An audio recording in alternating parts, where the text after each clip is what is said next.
Hello guys, this is Mike here at Mac Observer, and today I'll show you how to use the green screen in iMovie.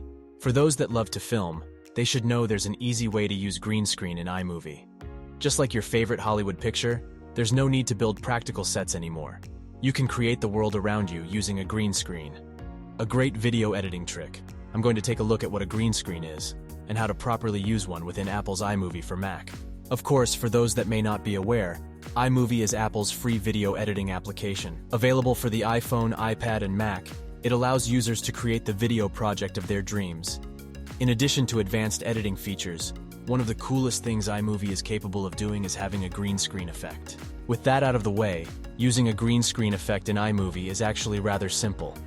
You will of course need to ensure that you have your green screen footage and a copy of iMovie.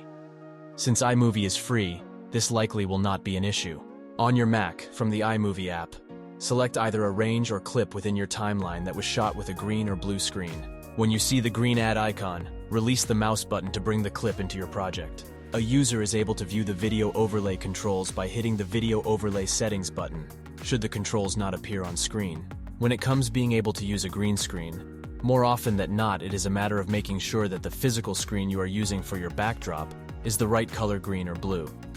If you are having issues removing the background with a green or blue screen, the problem may be with your screen.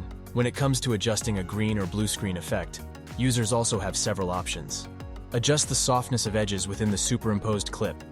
Adjusting the softness slider will make edges within your clip either more jagged or smooth.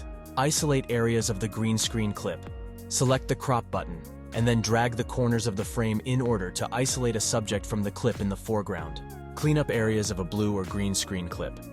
Users can use the cleanup button, looks like an eraser, to erase areas of the green/blue screen that are showing and should not be.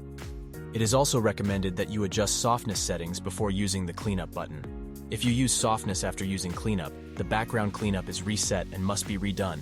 Following these steps, a user should now have a wealth of creative options at their fingertips.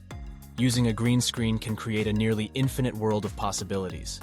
Following these steps, and ensuring you have the proper green screen, try and see what you can create in iMovie. Properly utilizing this effect can open up a wealth of possibilities and options. See what you are capable of creating. That's it for today, guys. I hope this video helped you, and please don't forget to like and subscribe at Mac Observer. This is Mike here at Mac Observer. See you next time.